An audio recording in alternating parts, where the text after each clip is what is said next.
രണ്ടാമത്തെ എപ്പിസോഡിന്റെ തുടക്കത്തിൽ നമ്മളെ കാണിക്കുന്നത് നമ്മുടെ ഭീമിന്റെ ഒരു വോയിസ് ഓവറാണ്. എൻ്റെ ലൈഫ് എത്ര അടിപൊളിയായിട്ടാണ് പോയിക്കൊണ്ടിരുന്നത്, ഇവനെ കണ്ടുമുട്ടി അന്നോട്ടാണ് എനിക്ക് കഷ്ടകാലം തുടങ്ങിയിരിക്കുന്നത്. നമ്മളൊരു ഫ്ലാഷ് ബാക്ക് കാണിക്കാണ്. അതായത് പൊന്നാണെങ്കിൽ അവൻ്റെ ആ മെഡിക്കൽ സർട്ടിഫിക്കറ്റിന്റെ ക്യാഷും ബില്ലും കാര്യങ്ങളെല്ലാം ഭീമിനെ കാണിച്ചിട്ടുണ്ടായിരുന്നു. ഈ പൈസ നിനക്ക് തിരിച്ചടക്കാൻ പറ്റിയില്ലെങ്കിൽ ഞാൻ പറയുന്ന ഒരു കാര്യം നീ അനുസരിച്ചാൽ മതി എന്ന് പറയുന്നുണ്ട്. എന്തായാലും എനിക്ക് ആ പൈസ തിരിച്ചെടുക്കാൻ പറ്റത്തില്ല. നീ കാര്യം പറയാൻ പറഞ്ഞപ്പോഴേക്കും എൻ്റെ സ്ലേവ് ആയിട്ടിരിക്കണമെന്നാണ് പറഞ്ഞത്. എനിക്കതിന് ഒട്ടും പറ്റത്തില്ല. കാരണം എനിക്ക് നിന്റെ സ്ലേവ് ആയിട്ട് ഇരുന്നിട്ട് എന്ത് കിട്ടാനാന്ന് നോക്കുമ്പോൾ, അല്ലെങ്കിൽ നീ ഒരു കാര്യം ചെയ്യ്, ഒന്നില്ലെങ്കിൽ നീ ഒറ്റയ്ക്ക് പൈസ അടിച്ച് ചേർക്ക്, അല്ലെങ്കിൽ എൻ്റെ സ്ലേവ് ആയിട്ടിരിക്കെ, ഡിസിഷൻ നിന്റെ എന്ന് പറയുന്നുണ്ട്. അങ്ങനെ അവൻ സ്ലേവ് എന്നുള്ള ഡിസിഷനാണ് തിരഞ്ഞെടുക്കുന്നത്. ആ കാര്യം പറഞ്ഞിട്ട് ഇപ്പോഴും നമ്മുടെ ടീം ഭയങ്കര തല്ലുപിടുത്തത്തിലാണ്. നമ്മൾ തല്ലുടിക്കാൻ കാരണം അന്ന് ആ ഫുട്ബോളിൻ്റെ കാര്യമല്ലേ എൻ്റെ പെയിന്റിൽ വന്ന് വീണത്, അത് ഞാൻ മറക്കാം. നമുക്ക് രണ്ടുപേർക്ക് ഇത് മറന്നിട്ട് ഒരു ബെറ്റർ ലൈഫിലേക്ക് പോവാന്നൊക്കെ പറയുമ്പോഴേക്കും നമ്മുടെ പൊന്നു പറയുന്നൊന്നും മിണ്ടാതിരിക്കുമെന്നാണ്. പൊന്നാണെങ്കിൽ കിട്ടിയ അവസരം നല്ല രീതിക്കായിട്ട് മുതലെടുക്കുന്നുണ്ട്. ഷോപ്പിങ്ങിന് പോയിട്ട് കുറേ സാധനം മേടിച്ചിട്ട് നമ്മുടെ ഭീമിന്റെ കയ്യിലാണ് കൊടുക്കുന്നത്. എനിക്ക് കൈവേനിക്കുന്നു എന്ന് പറയുമ്പോഴേക്കും, നീ ഇതൊക്കെ ചുമക്കണം, ഇതാണ് നിന്റെ ജോലി, ഇതിനല്ല ഞാൻ നിന്നെ ഇങ്ങോട്ട് കൊണ്ടുവന്നേക്കുന്നത്, അല്ലാതെ എനിക്ക് ഷെൽഫിൽ കയറ്റി വെക്കാനൊന്നുമല്ലോ എന്ന് പറയുന്നുണ്ട്. അങ്ങനെ തിരിച്ച് വീട്ടിലെത്തിയ നമ്മുടെ ഭീമിന്റെ ഫേസ് ഒക്കെ ആണെങ്കിൽ ആകെ ഡള്ളായിട്ടിരിക്കാണ്. ആൻറ്റി ആണെങ്കിൽ ഒരു വെക്കേഷനും പോകാൻ വേണ്ടി ഇരിക്കാണ്. അതല്ലടാ നിന്റെ ഫേസ് ഒക്കെ എന്തെങ്കിലും നിൽക്കുന്നതെന്ന് നോക്കുമ്പോഴേക്കും അതൊരു വലിയ കഥയാണ്. കുറേ ബാഗും സാധനങ്ങളൊക്കെ ഞാൻ ചുമന്ന്, അതുകൊണ്ടാന്ന് പറയുന്നുണ്ട്. ആരാണ് നിന്നെ കൊണ്ട് ഇതൊക്കെ ചെയ്യിപ്പിച്ചത്, നീ ആരാന്ന് പറ, ഞാൻ പോയി ചോദിക്കാന്ന് പറയുന്നുണ്ട്. അതിന്റെ ഒന്നും ആവശ്യമില്ല, ആൻറ്റി ചോദിക്കേണ്ട ആവശ്യമൊന്നുമില്ല, ആൻറ്റി പൊക്കോളാൻ പറയുന്നുണ്ട്. ആൻറ്റി ആണെങ്കിൽ വീട് നന്നായിട്ട് നോക്കണമെന്ന് പറഞ്ഞിട്ടാണ് പോകുന്നത്. അവനാണെങ്കിൽ അവിടെ കിടന്ന് അപ്പൊ തന്നെ ഉറങ്ങിയിട്ടുണ്ടാവും. കുറച്ച് മണിക്കൂറിന് ശേഷം നമ്മുടെ പിള്ളേരെല്ലാരും കൂടി വന്ന് വിളിച്ചെണീപ്പിച്ചിട്ട് പോലും എണീക്കുന്നില്ല. അങ്ങനെ ടാം പറയുന്നുണ്ട് നമുക്ക് എല്ലാവർക്കും കൂടി കൂവാന്ന്. അങ്ങനെ എല്ലാരും കൂടി ഒരുമിച്ച് പീമേന്ന് വിളിക്കുന്നുണ്ട്. ഈ ഒരു ഒച്ച കേട്ടിട്ടാണ് അവൻ എണീക്കുന്നത്. ശരിക്കും നിങ്ങൾക്കൊക്കെ എന്താണ്, ഞാൻ എണീറ്റിട്ട് എന്ത് കിണ്ടി കിട്ടാൻ വേണ്ടിയിട്ടാണ് ഇങ്ങനെ അലറിക്കൊണ്ടിരിക്കുന്നതെന്ന് ചോദിക്കുന്നുണ്ട്. അതല്ല നീ പൊന്നിന്റെ ഒപ്പം പോയിട്ട് എന്നാ നടന്നതെന്ന് നീ പറഞ്ഞില്ലല്ലോ എന്ന് ചോദിക്കുമ്പോഴേക്ക്, അതൊന്നുമില്ല, ഞങ്ങൾ അങ്ങോട്ടും ഇങ്ങോട്ടും പറഞ്ഞിട്ട് അതൊരു ഡീലാക്കി. അതല്ലടാ ഇന്നിവിടെ ആൻറ്റി ഇല്ല, അതുകൊണ്ട് നീ തന്നെ ഫുഡ് കുക്ക് ചെയ്യണമെന്ന് ടാനോട് പറയുന്നുണ്ട്. ഓൾറെഡി ഞാൻ നന്നായിട്ട് കുക്ക് ചെയ്യും, നിങ്ങൾക്ക് ഇന്നത് മോശമായിട്ട് വന്നാണെങ്കിൽ നിങ്ങൾ എന്നെ ഇടിച്ചോ എന്ന് പറയുന്നുണ്ട്. ഉറപ്പായിട്ട് ഞാൻ നിന്നെ എടുക്കും, അതിനെല്ലാം നീ ഒപ്പിച്ചു വെക്കുന്നുണ്ടെന്ന് നമ്മുടെ ഭീം പറയാണ്. അങ്ങനെ നമ്മുടെ ക്യൂ ആണെങ്കിൽ ഭീമിനോട് ചോദിക്കുന്നുണ്ട്, നീ സത്യം പറ, എന്താ നിങ്ങൾ അവിടെ സംസാരിച്ചെന്ന്. അവിടെ ഒന്നും സംസാരിച്ചിട്ടൊന്നുമില്ല, ഞങ്ങൾ രണ്ടുപേരും പറഞ്ഞ് കാര്യങ്ങളൊക്കെ ക്ലിയർ ആക്കിയെന്ന് ക്യൂവിനോട് ഭീം ഒരു കള്ളം പറയാണ്. ഇതേ സമയത്ത് ഞാൻ കുക്ക് ചെയ്തോണ്ടിരിക്കുമ്പോൾ അവനെ ഹെൽപ്പ് ചെയ്യാനായിട്ട് പന്നാണെങ്കിൽ കുറെ സാധനങ്ങൾ കാര്യങ്ങളൊക്കെ അതിട്ടിട്ടോണ്ടിരിക്കാണ്. ഞാൻ നിന്നോട് പറഞ്ഞു നീ എന്നെ ഹെൽപ്പ് ചെയ്യണ്ട, ഞാൻ എന്താന്ന് വെച്ചാൽ ചെയ്തോളാന്ന്. ഇവന്മാര് തല്ലുകൊടുത്തോ കണ്ടോട്ട് ബാക്കി എല്ലാവരും ഇരിക്കുന്നുണ്ട്. പെട്ടെന്ന് തന്നെ അവിടെ ഫയർ എത്തുമ്പോഴേക്കും, നീ ശരിക്കൊരു കുക്കാണ്, നന്നായിട്ട് തന്നെ നീ കുക്ക് ചെയ്യുന്നുണ്ട് എന്നൊക്കെ എല്ലാവരും കോംപ്ലിമെന്റ് കാര്യങ്ങളൊക്കെ കൊടുക്കുന്നുണ്ട്. അങ്ങനെ ഫുഡ് കഴിച്ച് നോക്കുമ്പോഴാണെങ്കിൽ ഈ ഫുഡിന് വല്ല കുഴപ്പമൊന്നുമില്ല, നല്ല ടേസ്റ്റ് ഉണ്ട്. അതുകൊണ്ട് തന്നെ ബാക്കിയുള്ളവർ അതിനെ പറ്റി പറഞ്ഞ് പൊക്കിക്കൊണ്ടിരിക്കുകയാണ്. എല്ലാവരും അങ്ങനെ ഫുഡ് കഴിച്ച് കഴിയാറാകുമ്പോൾ ഒരു പോർക്കിന്റെ പീസ് മാത്രം ബാക്കി വരുന്നുണ്ട്. അതെടുക്കാനായിട്ട് നമ്മുടെ ഭീമും പിന്നെ പൊന്നും കൂടി ഭയങ്കര തല്ലുകൊടുത്താണ്. ഇത് കാണുന്ന നമ്മുടെ ടാന് ആ ഗ്യാപ്പിൽ ആ പോർക്കിന്റെ പീസ് എടുക്കാണ്. ഇത് എനിക്കുള്ളതാണ്, വേറെ ആർക്കും ഉള്ളതല്ല എന്ന് പറഞ്ഞിട്ട് അവൻ അവിടെ നിന്ന് എണീറ്റ് ഓടാണ്. ഇത് കാണുന്ന നമ്മുടെ ഭീമും പൊന്നും വെറുതെ ഇരിക്കോ, അവന്റെ പുറകെ ഓടിക്കൊണ്ടിരിക്കാണ്. പുള്ളിക്കാരനാണെങ്കിൽ ഓടിയിട്ട് ആ ഒരു പീസ് അവസാനം വായിലേക്ക് ആക്കുന്നുണ്ട്. അങ്ങനെ നിന്നെ കഴിക്കാൻ ഞങ്ങൾ സമ്മതിക്കില്ല, തിരിച്ച് ചോക്ക് ചെയ്യടാന്ന് പറഞ്ഞിട്ട് ബാക്കി എല്ലാവരും നിൽക്കുന്നുണ്ട്. അങ്ങനെ പിറ്റേ ദിവസം യൂണിവേഴ്സിറ്റിയിൽ എത്തുമ്പോഴേക്കും ഭീമാണെങ്കിൽ ഓൾറെഡി എല്ലാവർക്കും ഉള്ള ബ്രേക്ക്ഫാസ്റ്റ് ഒക്കെ മേടിച്ചിട്ടാണ് അങ്ങോട്ട് വന്നേക്കുന്നത്. ക്യൂ അവന്റെ ചിത്രം വരച്ചോണ്ടിരിക്കാണ്. നല്ല രസമുണ്ടടാ, ഡെഡ് ലൈൻ ഒക്കെ സൂപ്പർ ആയിട്ടുണ്ടെന്ന് നമ്മുടെ ഭീം പറയുന്നുണ്ടെങ്കിലും പക്ഷെ അവന്റെ പെയിന്റിങ് ഇതുവരെ കംപ്ലീറ്റ് ആക്കിയിട്ടില്ല. പ്രൊഫസർ വന്നിട്ട് നമ്മുടെ ഭീമിനോട് ചോദിക്കുന്നുണ്ട്, നീ ഇങ്ങനെയൊക്കെ വരച്ചിട്ടുണ്ടെങ്കിൽ ശരിയാവുമെന്ന്. അതായത് ഇവൻ വരക്കുന്നത് എല്ലാവർക്കും പെട്ടെന്ന് മനസ്സിലാവും. ഇതേ ഒരു സംശയം ക്യൂ എന്നോട് ചോദിച്ചായിരുന്നു. ക്യൂവിന്റെ പിക്ചറിൽ അത് പെട്ടെന്ന് മനസ്സിലാവില്ല, അപ്പോൾ ഓഡിയൻസ് ആയിട്ട് പെട്ടെന്ന് ഇന്ററാക്ട് ചെയ്യാൻ പറ്റില്ലല്ലോ എന്നൊക്കെ പ്രൊഫസർ പറഞ്ഞിട്ട് പോകുമ്പോഴേക്കും അങ്ങോട്ടേക്ക് നമ്മുടെ ക്യൂവിന് ഇഷ്ടമുള്ള ചെക്കന്മാരെയാണ്. ഇവനാണെങ്കിൽ ജൂനിയർ ആണെങ്കിലും എപ്പോഴും ഓരോ സംശയമായിട്ട് ഇവിടെ തന്നെയാണ്. അവർ വരുമ്പോഴേക്കും ആദ്യം ചോദിക്കുന്നത് ഭീമിന്റെ കയ്യിലെ കപ്പ് നൂഡിൽസ് ആണ്. അത് കൊടുക്കാൻ നേരത്തെ ക്യൂ അറിയുന്നുണ്ട്, അത് എൻ്റെ കപ്പ് നൂഡിൽസ് ആണ്, ആരോട് വെച്ചിട്ടാണ് നീ അവർക്ക് കൊടുക്കുന്നതെന്ന്. ഇത് കേൾക്കുന്ന ഭീമിന് ഇത്തിരി സാഡായിട്ട് അത് തിരിച്ചു കൊടുക്കുന്നുണ്ട്. വേറെ മേടിച്ചരാടാ, നീ സങ്കടപ്പെടണ്ടെന്ന് പറഞ്ഞിട്ട് ഭീം അവിടെ നിന്ന് പോകുന്നുണ്ട്. ക്യൂ ആണെങ്കിൽ നിങ്ങൾ എന്തിങ്ങോട്ട് വന്നേക്കുന്നതെന്ന് ചോദിക്കുന്നുണ്ട്. എടാ ഞാൻ ആ പടം വരച്ചു, അതൊന്ന് കാണിക്കാൻ വേണ്ടി വന്നതാ. കാണിക്കാൻ പറയുമ്പോഴേക്കും അത് നല്ല രീതിക്കൊന്നും അല്ല ഷെയ്ഡ് ചെയ്ത് വെച്ചേക്കുന്നത്. ഇത് കണ്ടിട്ട് ക്യൂ ചോദിക്കുന്നുണ്ട്, എടാ ശരിക്കും നിനക്ക് ഈ ആർട്ട് ഇഷ്ടമാണോ? നിനക്ക് എത്ര പ്രാവശ്യമാണ് ഞാൻ ഷെയ്ഡിങ് കാര്യങ്ങളൊക്കെ പറഞ്ഞു തന്നത്? എനിക്ക് വേറെ എന്തെങ്കിലും ആണോ പഠിക്കാൻ ആഗ്രഹം എന്ന് ചോദിക്കുമ്പോൾ കൂട്ടുകാരൻ പറയുന്നുണ്ട്, ഇവനാണെങ്കിൽ മെഡിക്കൽ പഠിക്കാനായിട്ട് നിന്നേച്ചതാണെന്ന്. അപ്പോഴേക്കും നമ്മുടെ ക്യൂവും ഒന്ന് ഇമ്പ്രസ് ആവുന്നുണ്ട്. അത്ര നന്നായിട്ട് പഠിക്കുന്ന സ്റ്റുഡൻറ്റ് ആർട്ട് എടുക്കേണ്ട ആവശ്യമില്ലല്ലോ. ജൂനിയർ കുട്ടിയാണെങ്കിൽ ഒന്നും മിണ്ടാതെ അവിടെ തന്നെ നിൽക്കുന്നുണ്ട്. എന്താ കാര്യമെന്ന് അവനൊന്നും പറയുന്നില്ല. അവൻ എന്തോ ആലോചിച്ചുകൊണ്ടിരിക്കുകയാണ്. അതായത് കുറച്ച് വർഷങ്ങൾക്ക് മുമ്പ് ഇവൻ ഈ മെഡിക്കൽ പഠിക്കാനായിട്ട് അതിൻ്റെ എൻട്രൻസിന് പ്രിപ്പയർ ചെയ്തുകൊണ്ടിരിക്കുമ്പോൾ അവൻ്റെ എൻ്റെ ഫ്രണ്ട് ചോദിക്കുന്നുണ്ട്, നീ എൻട്രൻസ് ആണോ എടുക്കാൻ പോകുന്നതെന്ന്. അതല്ല, എനിക്ക് മെഡിക്കൽ പഠിക്കാൻ താല്പര്യമില്ല, എൻ്റെ അച്ഛനും അമ്മക്കൊക്കെ അതാണ് ഇഷ്ടമെന്ന്. ആ ഒരു ദിവസം തന്നെയാണ് അവൻ ക്യൂവിനെ കണ്ടുമുട്ടുന്നത്. അതായത് ക്യൂ ആ കഫേയിൽ വന്നിട്ട് അവൻ്റെ പെയിൻറ്റിങ് കാര്യങ്ങളൊക്കെ ചെയ്യുന്നത്. അപ്പം തൊട്ട് നമ്മുടെ ചെക്കന് ക്യൂവിൻ്റെ മേത്തൊരു കണ്ണുണ്ട്. അതുകൊണ്ടാണ് അവൻ ഈ മെഡിക്കലിലൊന്നും പോവാതെ നേരെ ആർട്ടിലേക്ക് വന്നത്. അവൻ ഒത്തിരി കഷ്ടപ്പെട്ടിട്ടാണ് ഈ ആർട്ടെല്ലാം ചെയ്തുകൊണ്ടിരിക്കുന്നത്. ആ കാര്യം അവൻ പ്രസൻറ്റിൽ ആലോചിക്കുമ്പോഴേക്കും ക്യൂ ആണെങ്കിൽ, എടാ നീ എന്താ ഇങ്ങനെ നിൽക്കുന്നേ, എന്തൊന്നും മിണ്ടാത്തേന്ന് ചോദിക്കുന്നുണ്ട്. ഒന്നുമില്ല എന്ന് പറയുന്ന ഗ്യാപ്പിൽ തന്നെ നമ്മുടെ പീം വന്നിട്ട് അവർക്ക് രണ്ടുപേർക്കും കപ്പ് ന്യൂഡിൽസ് കൊടുക്കുകയാണ്. കാരണം അത്ര കൈൻഡ് ഹാർട്ടഡ് ആണ് നമ്മുടെ പീം. അങ്ങനെ വരച്ചുകൊണ്ടിരിക്കുന്ന പീം ചോദിക്കുന്നുണ്ട്, നിങ്ങൾ വരച്ച് കഴിയാറായില്ലേന്ന്. ഇല്ല, തുടങ്ങിയിട്ടും കൂടി ഇല്ല എന്ന് പറയുന്നുണ്ട്. പീമിൻ്റെ പെയിൻറ്റിങ് എന്തായെന്ന് നോക്കുമ്പോഴേക്കും അതാ ഫുട്ബോൾ കൊണ്ടിട്ട് പോയി, ഇനി അതിലൊന്നും ചെയ്യാൻ പറ്റൂല എന്നും പീം അറിയുന്നുണ്ട്. ഇതേ സമയം തന്നെയാണ് പീമിന് കോള് വരുന്നത്. വേറെ ആരുടെ അടുത്തുനിന്നല്ല, പുന്നിൻ്റെ അടുത്തുനിന്നാണ്. അതെ, എനിക്ക് ദാഹിക്കുന്നുണ്ടെന്ന് പറയുന്നുണ്ട്.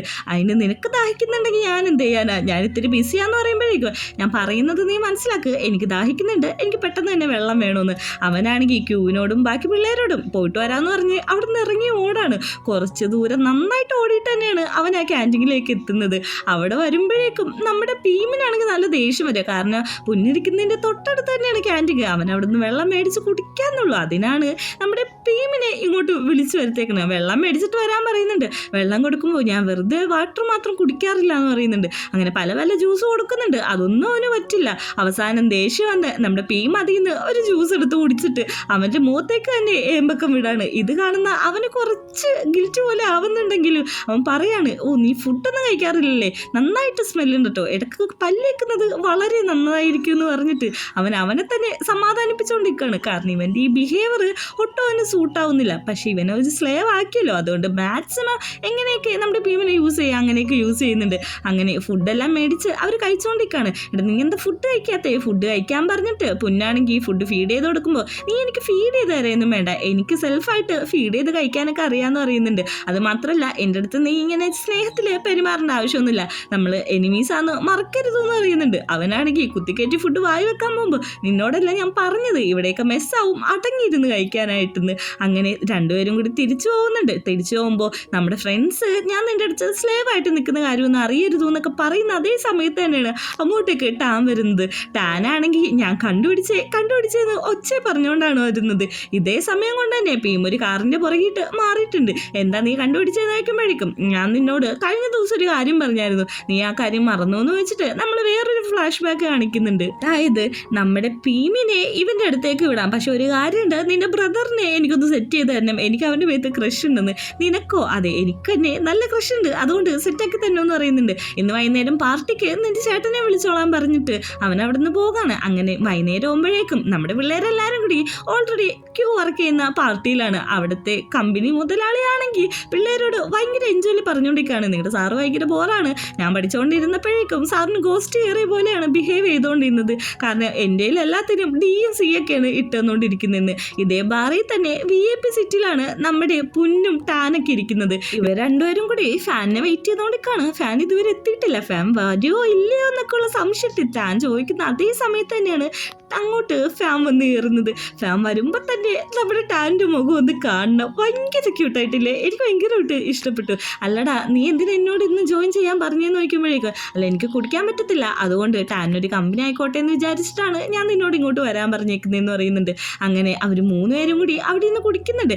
എന്താടാ പുന്നെ നീ എന്താ ഡ്രിങ്ക് ചെയ്യാത്തെന്ന് നോക്കുമ്പോഴേക്കും, അത് വേറൊന്നുമല്ല, എനിക്ക് ഡ്രൈവ് ചെയ്യാനുണ്ട്, അതുകൊണ്ടാന്ന് പറയുന്നുണ്ട്.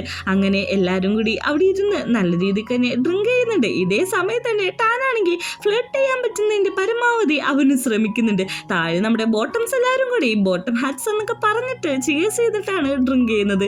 എല്ലാവരും നന്നായിട്ട് കുടിക്കുന്നുണ്ട്. കുടിച്ചു കഴിഞ്ഞിട്ട് നമ്മുടെ ജൂനിയർ ചെക്കനാണെങ്കിൽ കിളി പോയ അവസ്ഥയാണ്. ഇത് കണ്ടിട്ട് ക്യൂ ആണെങ്കിൽ ആ ജൂനിയർ ചെക്കൻ്റെ ഫ്രണ്ടിനോട് അറിയുന്നുണ്ട്, എടാ നിന്റെ ഫ്രണ്ടിനെ ഒന്ന് ടേക്ക് കെയർ ചെയ്യും, അവനാണെങ്കിൽ കിളി പോയി ഇരിക്കുകയാണ്. അങ്ങനെ നമ്മുടെ പീമാണെങ്കിൽ ഞാൻ വീട്ടിൽ പോകണു, ഇനി എനിക്ക് പറ്റില്ല എന്ന് പറഞ്ഞ് അവിടുന്ന് പോകുന്നുണ്ട്. പക്ഷെ പുറത്തേക്ക് ഇറങ്ങി അവന് നടക്കാനൊന്നും പറ്റാതെ അവിടെ തന്നെ ഇരിക്കുന്നുണ്ട്. ക്യാബൊക്കെ വിളിക്കാൻ ട്രൈ ചെയ്യുന്നുണ്ടെങ്കിലും അതൊന്നും ശരിയാവാതെ അവിടെ തന്നെ അങ്ങ് കിടന്നു പോവാണ്. ഇതേ സമയത്താണ് ടാനും ഫാനും നമ്മുടെ പുന്നും കൂടി പുറത്തേക്ക് വരുന്നത്. എടാ ഇത് നിന്റെ ഫ്രണ്ടല്ലേ നോക്കുന്നുണ്ട്, അത് ഇവനെന്ത് ഇവിടെ കിടക്കുന്നതെന്ന് നോക്കുമ്പോഴേക്കും ഫാൻ ചോദിക്കുന്നുണ്ട്, ഇവനാണോ നിന്റെ പ്രൈവറ്റ് പാർട്ടിയിട്ട് ചവിട്ടിയെന്ന്? ചിരിക്കണ്ട, ഇവൻ തന്നെയെന്ന് പറയുന്നുണ്ട്. അല്ല ഇവനൊന്ന് നീ വീട്ടിൽ കൊണ്ടേ ആക്ക്, അതാവുമ്പോഴേക്കും ഞാനും ടാനും കൂടി പൊക്കോളാലോ എന്ന് പറയുന്നുണ്ട്. ഇത് കേട്ട ടാന് സന്തോഷമായിട്ട് അതെ അതെ അങ്ങനെ തന്നെ ചെയ്താൽ മതി എന്ന് പറയുന്നുണ്ട്. അങ്ങനെ നമ്മുടെ പീമിനെ കാറിൽ കൊണ്ടൊക്കെ എടുത്തുന്നുണ്ട്. ഇതേ സമയം തന്നെ ടാനാണെങ്കിൽ പറയുന്നുണ്ട്, നോക്കിക്കൊണ്ടോണോ കേട്ടോ, വഴിയൊക്കെ ഞാൻ സെൻഡ് ചെയ്യാന്ന്. അല്ലടാ നീ നന്നായിട്ട് തന്നെ അവനെ ടേക്ക് കെയർ ചെയ്യണമെന്ന് ചേട്ടന് പറയുന്നുണ്ട്. ചേട്ടന് മനസ്സിലായിട്ടുണ്ടാവുമായിരിക്കാം ഇവർ തമ്മിൽ എന്തെങ്കിലുമൊക്കെ ഭാവിയിൽ നടക്കൂന്ന്. അങ്ങനെ ഒരു കൊച്ചാണെങ്കിൽ കുറച്ച് ഫ്ലവേഴ്സ് മേടിക്കാൻ പറ്റുമോ എന്ന് വയ്ക്കുന്നുണ്ട്. അല്ല എനിക്ക് വേണ്ടെന്ന് പറയുമ്പോൾ നിങ്ങളുടെ ബോയ് ഫ്രണ്ടിന് വേണ്ടി മേടിച്ചാൽ മതി എന്ന് പറയുന്നുണ്ട്. അത് കേൾക്കുന്നവനാണെങ്കിൽ ആ ഫ്ലവേഴ്സ് എല്ലാം മേടിച്ചിട്ട് അകത്ത് കയറിയിട്ട് നമ്മുടെ പീമിൻ്റെ കൈയിട്ട് അങ്ങ് കൊടുക്കാണ്. പീം ഉറക്കത്തിലാണെങ്കിലും അവനത് മേടിക്കുന്നുണ്ട്. പീമിൻ്റെ സൗന്ദര്യം ചെറുതായിട്ട് നമ്മുടെ ചെക്കൻ ഒന്ന് ആസ്വദിച്ച് നോക്കുന്നുണ്ട്. എനിക്ക് തോന്നുന്നത് നമ്മുടെ കുഞ്ഞിന് നമ്മുടെ പീമിൻ്റെ ക്യാരക്ടർ പയ്യെ പയ്യെ ഇഷ്ടപ്പെട്ട് തുടങ്ങിയിട്ടുണ്ടെന്ന്. അങ്ങനെ പോകുന്ന വഴിക്കാണെങ്കിൽ ടാന് ഓരോരോ കാര്യങ്ങളാണ്. ടാനിനോട് പക്ഷേ ഫാൻ ചോദിക്കുന്നത് നമ്മുടെ പീമിനെ പറ്റിയാണ്. ഓ പീമിൻ്റെ കാര്യം അറിയാനാണോ ക്യൂരിയോസിറ്റി, എൻ്റെ കാര്യം അറിയാൻ ക്യൂരിയോസിറ്റി ഒന്നും ഇല്ലേന്ന് ചോദിക്കുമ്പോഴേക്കും ഫാനാണെങ്കിൽ ഒന്ന് ചിരിക്കുന്നുണ്ട്. അപ്പം തന്നെ അങ്ങോട്ട് ക്യാബ് വരുന്നുണ്ട്. ഓ എന്തൊരു ടൈമിങ്ങിലാണ് ഇതൊക്കെ വരുന്നത്, കുറച്ചും കൂടെ വൈകി വന്നാൽ പോരെ എന്നുള്ള ടാൻ ഒച്ചയിലങ്ങ് പറയാണ്. അങ്ങനെ പോകുന്ന വഴിക്കാണെങ്കിൽ ടാൻ ഫുൾ ആക്ടിങ് ആണ്. അതായത് അവൻ കള്ളുപിടിച്ച് അവന് ബോധമില്ലാത്ത പോലെ അവൻ ആക്ട് ചെയ്തുകൊണ്ടിരിക്കുകയാണ്. നമ്മുടെ ഫാനിൻ്റെ മേത്തേക്ക് വീഴുന്നു. ഫാൻ എടുത്ത് മാറ്റുമ്പോൾ പിന്നെ കൺട്രോൾ പോയോലെ വീഴുന്നു. എന്നിട്ട് ആ ഡ്രൈവറിനെ ചെയ്ത് വിളിക്കാണ്, ബ്രോ എന്തേ കാണിക്കുന്നത്, വണ്ടിയൊക്കെ ഒന്ന് മര്യാദ ഓടിച്ചുകൂടെന്ന്. ഇതാണെങ്കിൽ നമ്മുടെ ഫാനിന് മനസ്സിലാവുന്നുണ്ട്, ടാനും മനസ്സിലാവുന്നുണ്ട്. രണ്ടുപേരും നന്നായിട്ട് ക്യൂട്ടായിട്ട് തന്നെ അങ്ങോട്ടും ഇങ്ങോട്ടും നോക്കി ചിരിക്കുകയാണ്. ഇതേ സമയം നമ്മുടെ ജൂനിയർ ചെക്കൻ കള്ളുടിച്ച് പുറത്ത് വെളിവില്ലാതിരിക്കുമ്പോൾ അങ്ങോട്ടേക്ക് ക്യൂ വന്ന് ഒരു വെള്ളം ബോട്ടിൽ കൊടുക്കുന്നുണ്ട്. എൻ്റെ ഫ്രണ്ട് എന്നേന്ന് വയ്ക്കുമ്പോൾ അവനൊക്കെ നേരത്തെ പോയെന്ന് പറയുന്നുണ്ട്. നിനക്ക് വീട്ടിലൊന്നും പോകണ്ടേന്ന് വയ്ക്കുമ്പോഴേക്കും എനിക്ക് വീട്ടിൽ പോകണം, അതെനിക്ക് ഇത്തിരി വെള്ളം കുടിച്ചാൽ മതി എന്ന് പറഞ്ഞിട്ട് ആ വെള്ളമെല്ലാം നമ്മുടെ ക്യൂ ആണെങ്കിൽ തുറന്നു കൊടുക്കാണ്. കെയറിങ് ഏട്ടായിരിക്കും മാറുകയാണോ എന്ന് എനിക്കൊരു സംശയമുണ്ട്. അങ്ങനെ അവൻ വെള്ളമൊക്കെ കുടിച്ചു കഴിഞ്ഞിട്ട് അല്ല നീ എന്തെവിടെ ഇരിക്കുന്നത്, നീ എന്നെ കെയർ ചെയ്യുന്നില്ലേ എന്നൊക്കെ പറഞ്ഞിട്ട് നമ്മുടെ ക്യൂവിൻ്റെ നെഞ്ചത്തേക്കാണ് അങ്ങ് കയറുന്നത്. നീ ക്യൂട്ടാണല്ലോ എന്നൊക്കെ പറഞ്ഞിട്ട് ഭയങ്കര ക്ലോസ് ആയിട്ട് വരുന്നുണ്ട്. അത് ശരിക്കും എനിക്ക് നന്നായിട്ട് തലവേദന എടുക്കുന്നുണ്ട്, എനിക്കിപ്പോൾ ഒന്ന് കിടന്നാൽ മതി എന്ന് പറഞ്ഞിട്ട് ക്യൂവിൻ്റെ മേത്ത് തന്നെ അങ്ങ് കിടക്കാണ്. ക്യൂ ആണെങ്കിൽ ഇവൻ എന്തീ കാണിക്കുന്നത്, ഇവന് വീട്ടിലൊന്നും പോകണ്ടേന്ന് പറഞ്ഞിട്ടും അവൻ്റെ ഒന്ന് വീശയൊക്കെ കൊടുക്കുന്നുണ്ട്. കാരണം ചൂടെടുക്കരുതല്ലോ, കെയറിങ് ഇട്ടായാണല്ലോ. ഇതേ സമയം നമ്മുടെ പുന്നാണെങ്കിൽ പീമിനെ കൊണ്ട് അവൻ്റെ വീട്ടിലിട്ട് വരുന്നുണ്ട്. നമ്മുടെ പുന്നു കൊടുത്ത ഫ്ലവേഴ്സ് ഇപ്പോഴും ഭീമിൻ്റെ നെഞ്ചത്ത് അങ്ങനെ തന്നെ ഇരിക്കുന്നുണ്ട്. വീട്ടിൽ വരുമ്പോഴേക്കും ആൻറ്റി ആണെങ്കിൽ ഇവൻ ഇന്നും കുടിച്ചിട്ടാണോ വന്നത്, എല്ലാ ദിവസവും ഇത് തന്നെ മോനെ പരിപാടി എന്ന് പറഞ്ഞിട്ട് രണ്ടുപേരും കൂടി പിടിച്ച് ഭീമിനെ അവൻ്റെ ബെഡിൽ കൊണ്ട് കിടത്താണ്. മോനെ ഞാനിതുവരെ ഇവിടെ കണ്ടിട്ടില്ലല്ലോ, ആരാണെന്ന് വെക്കുന്നുണ്ട്. അല്ല ഞാനിവൻ്റെ ഒരു ഫ്രണ്ടാന്ന് പറയുന്നുണ്ട്. അങ്ങനെയാണെങ്കിൽ ഇന്ന് ഇവിടെ താമസിച്ചോളാൻ പറയുമ്പോഴേക്ക് ഇവിടെ പറ്റത്തില്ല, ഇത് എൻ്റെ ബെഡാന്ന് ഉറക്കത്തിൽ നമ്മുടെ ഭീം പറയാണ്. അതൊന്നും കുഴപ്പമില്ല, നീ ഇവിടെ തന്നെ ഇന്ന് തന്നെ നിന്നോളാൻ പറയുന്നുണ്ട്. ആൻറ്റി ആണെങ്കിൽ ഈ ഹെൽപ്പിന് താങ്ക്സ്, ഇവനെ ഇനി ഇങ്ങനെ വിട്ടാൽ ശരിയാവില്ല എന്നൊക്കെ പറഞ്ഞിട്ടാണ് അവിടെ നിന്ന് പോയേക്കുന്നത്.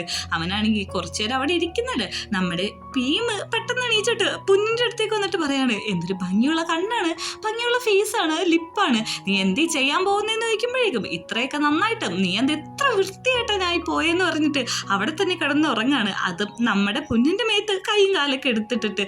ഇത് കണ്ട് അവനൊന്ന് ചിരിക്കുന്നുണ്ട്. ഈ ഒരു സീനും കൂടി കാണിച്ചിട്ടാണ് രണ്ടാമത്തെ എപ്പിസോഡ് അവസാനിക്കുന്നത്.